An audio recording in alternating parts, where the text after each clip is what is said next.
Welcome back. This is the part 3 of your mini project, that is the project related to the student data analysis.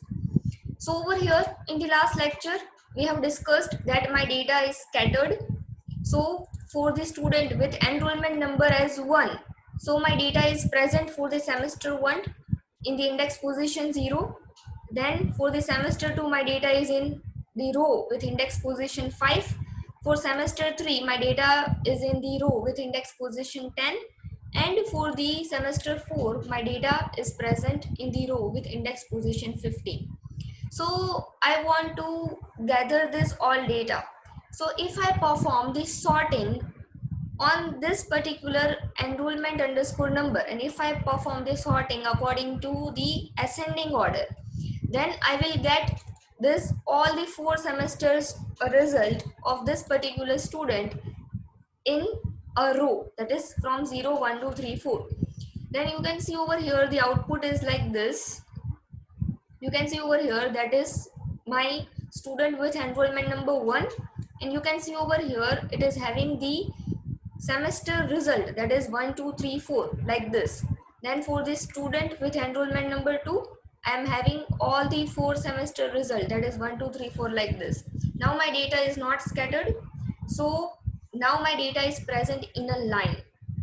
So for this, what I have to do? I have to simply perform the sorting on this particular enrollment column. So for performing that sorting, what I am writing, the data frame name dot sort values. So this function we have already seen, that is dot sort values function, and I want to perform the sorting on this particular column. So I am writing by is equals to, my column name is enrollment number, and I am also writing the semester like this. So I am writing ascending equals to true. So my enrollment number are also sorted in ascending order, and my semester result is also sorted in ascending order, that is 1 2 3 4. If you don't want to perform the semester over here, then just write the enrollment number like this and remove one value in the ascending attribute. Then it is also okay, because in our data set the data are present in a line, that is 1 2 3 4. But it might happen that for the some data your data will be like this. You can see over here your enrollment number, that is the student with enrollment number 5. At the first position it has the value for the semester 2, then comes 1, and then comes 3 4. So to get the better result, I have written over here, that is sorting according to the enrollment number and semester column both. So I will get the result like this, that is 1 2 3 4 in all line for particular corresponding student. So like this it shows me all the subjects. Some of the subjects are over here, there is no space over here, so other subjects it is showing me below.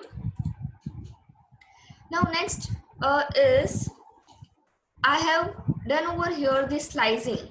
So whatever the result of sorting is, I'm storing in my new data frame, and I'm giving my new data frame name as data frame underscore sorted by enrollment number. So what is this? This is nothing but my data frame name. And what I have done, I have just reset my index positions.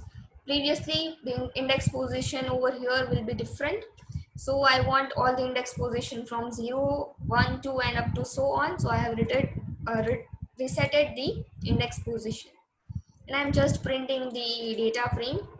So like this you can also will get the result like this, that is 0 1 2 3 4 like this. Now what I'm doing, I want to calculate the total marks and the percentage.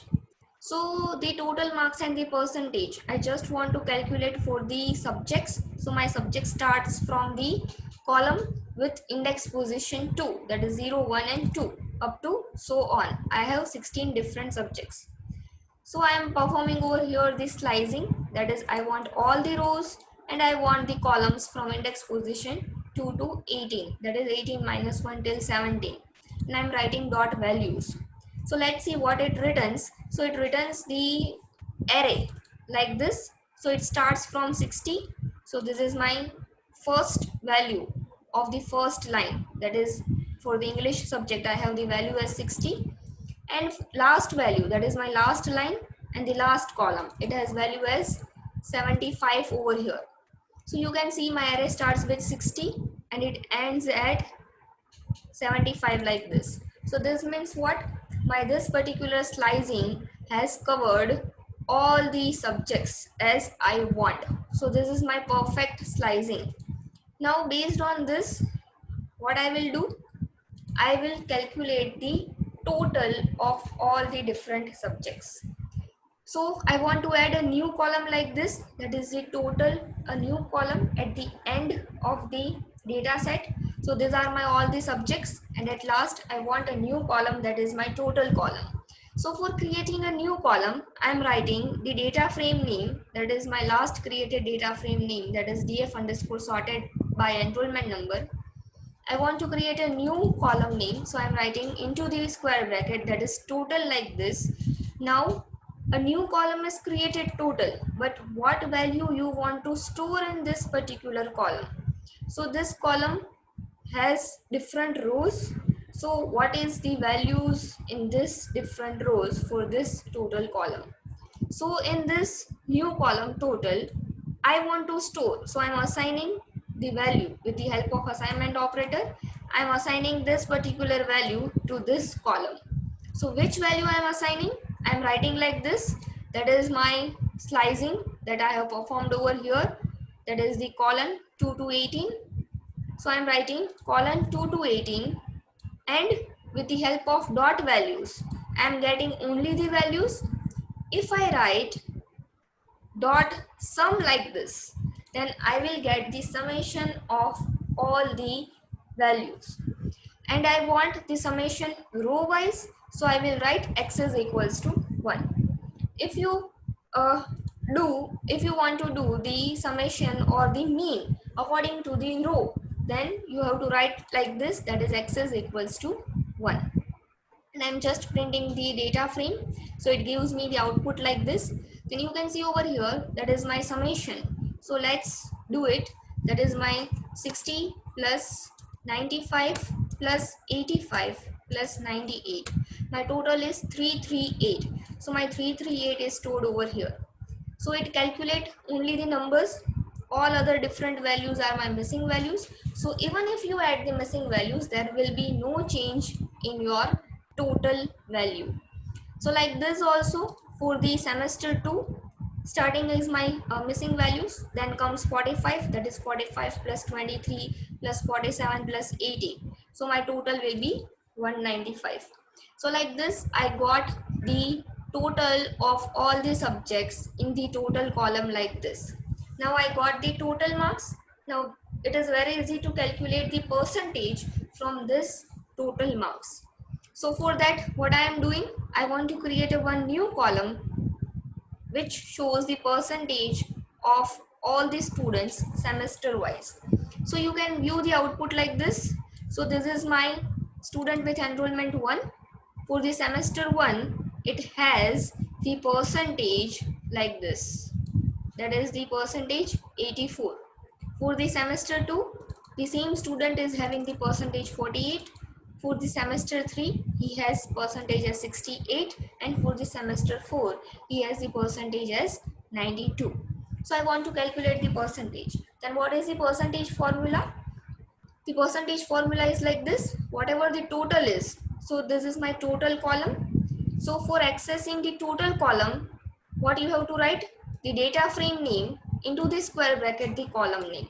So I will get the access of this particular total column, and I am writing divide by 4. So whatever my total is, divide by 4 into 100. So this is the formula for calculating the percentage.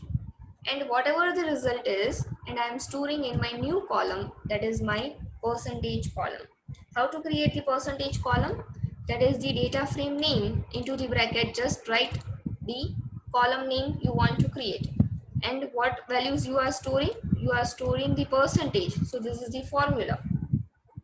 So if you take out the percentage of this particular 338, that is divide by 400 according to this formula. So whatever the answer is, you are multiplying it by 100. So I'm getting the answer is 84.5. So this is my percentage of one student for the semester 1, for the semester 2, 3, 4 and up to so on.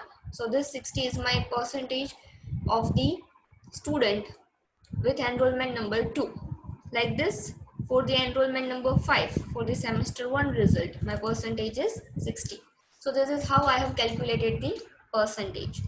Now for plotting the graph, for plotting the bar graph, what you are writing? You are writing just plt dot bar.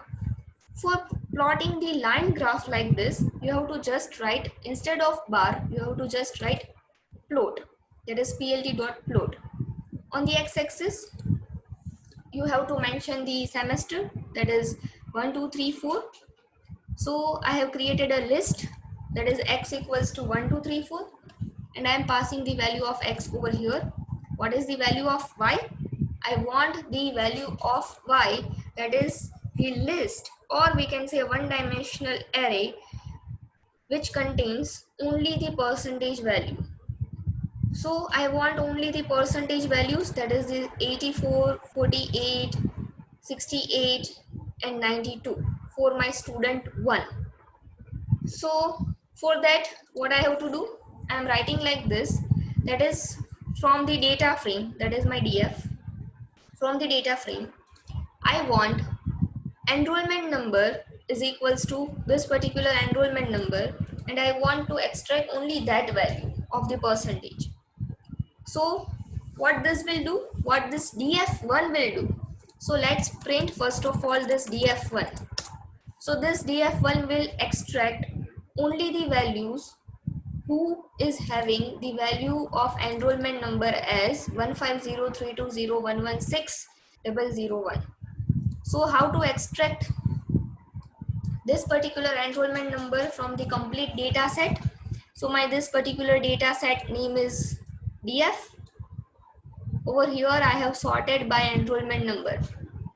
So over here what I am doing, I have calculated the total.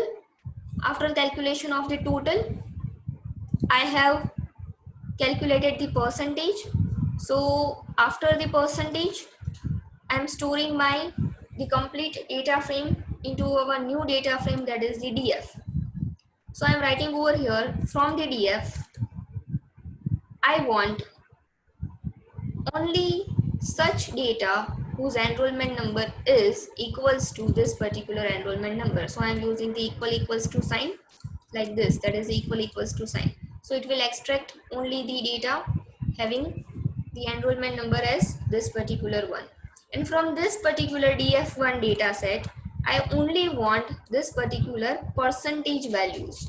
So for that, accessing the percentage values, I will write the column name like this.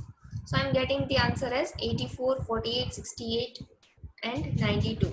Now this value I can pass over here, that is df1 percentage. So this df1 percentage will be my percentage of my student 1. So let's do it like this. See over here, this is my graph of the student 1.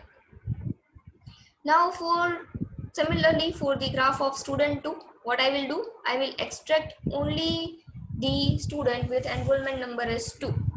So I'm extracting it and I'm storing in my df2, my new data frame. Then for the student data with enrollment number 3, I'm storing it in df3, and for the student 4, I'm storing it in df4 like this. So I'm running this code.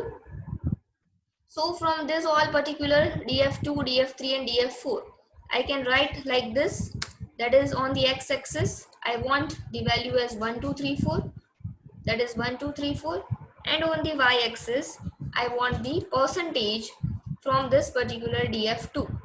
So when I run this code, then you can see, now you can see another line, that is the orange line.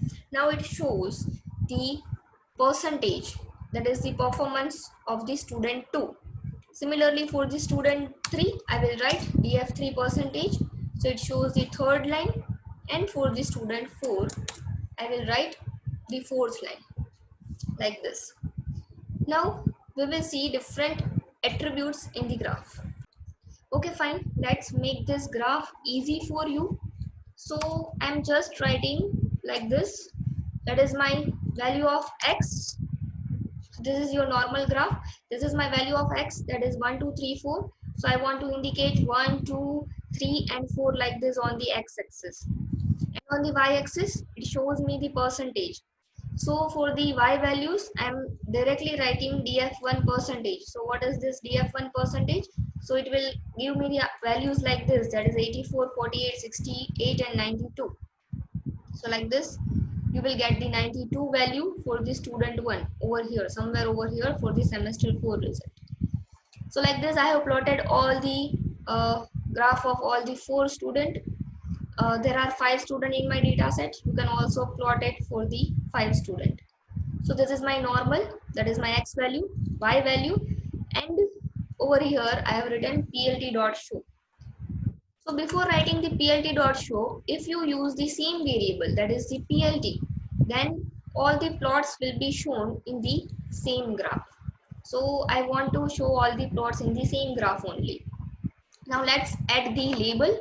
So for the adding the label, what I have to write, that is the plt dot x label like this, and on the label I want the semester. So I got the x label. For the y label, what I will write, so plt dot, I will just write over here, that is the y label, and over here I will write the percentage like this. So I got the y label. Now over here you can see on the x-axis it shows me the scale like this, that is 1 1.5 2 2.5. Now there is no semester like 1.5, there is no semester like 2.5. So I don't want this value, I want only the whole numbers, that is 1 2 3 4 5. So for that you have to change the scale. So for changing the scale you have to write like this, that is the plt dot x sticks like this. On the x sticks, what you want? You want the values as 1 2 3 and 4. So like this you will get the answer, that is 1 2 3 4. So x sticks into the rounded brackets, you have to mention the list, that is 1 2 3 4 like this. And on the y-axis I want all the values from 0 to 100. So you can see over here there is no student with percentage less than 30%. So the scale starts from the 30 on the y-axis, but I want to start with 0. So for that I want to change the scale of y-axis. So I will write plt dot y-ticks over here. Now over here I can't write, that is 0 then 1 2 3 4. I just want to write 0 10 20 30 40 and up to 100. So you can also mention it over here into the list like this, that is 0 10 20 30 like this. But instead of doing this I have a shortcut method. You can write like this, that is the range function, that is the into the rounded brackets, right, range starting with 0 to 100. So I will write 101, that is 101 minus 1 is 100, and I want to indicate the difference in the scale by 10. So over here I will increment not by 1, I want to increment by 10 from 0 to 100. So I will indicate the step size as 10 like this. So this is my y-text. So let's see over here that I got the scale from 0 to 100, and the steps are indicating in the difference of 10 like this. Now this graph is very small. I want to enlarge the graph. So for that I have to mention the size of the graph. So let's see. I will write before the graph, that is plt dot figure. Over here I can write. So before plotting the graph, you have to mention the figure size. So I am writing plt dot figure. As an argument, I am indicating the attribute and its value. So my attribute name is figure size, and I'm giving the horizontal size as 20 and the vertical size as 10. You have to just indicate the number with no unit, no pixel and nothing at all. So you can see that my graph will be horizontally longer than the in the vertical direction. So my vertical direction will be shorter and my horizontal width will be longer. So let's run this code. You can see that your graph shows somewhat bigger like this. You can also indicate the value as 10 in the horizontal direction and 5 in the vertical direction. So you will get the graph like this. Now I want to indicate that this blue line shows the result performance of the student 1. This different line shows the result of the student 2, then for the student 3 and student 4. Now I am confused that this red line is for the student 3 or it is for the student 4. So there is no indication over here in the graph. So for indicating such things, I have to make use of the legend.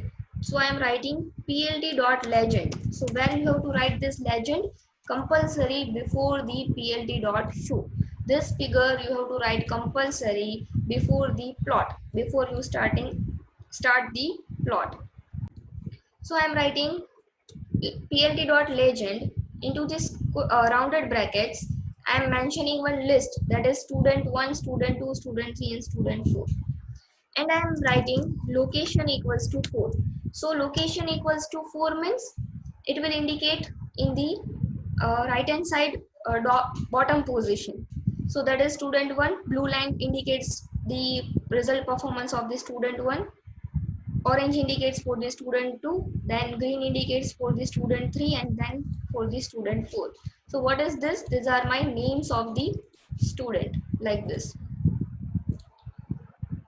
So like this you can indicate the legend over here. You can also change the value. Suppose I am writing location equals to 1. Then you can see it indicates over here. So over here, if I am indicating the legend over here, then it hides my graph. So it is not proper. So suppose I am giving the value as 2. So it is indicating over here. Again, it is hiding my different values in the graph. So suppose I am giving it as 4. So over here, this is also proper. And location 4. Over here, I am having the blank space. So this location 4 is also good like this. You can draw the graph. You can also do this increase in the figure size for the bar graph also. Now the last question is plot the graph showing the number of male and female students. So the information related to the male and female, that is the gender column, is present in my student info data set. So you have to read this data set. I'm reading this data set.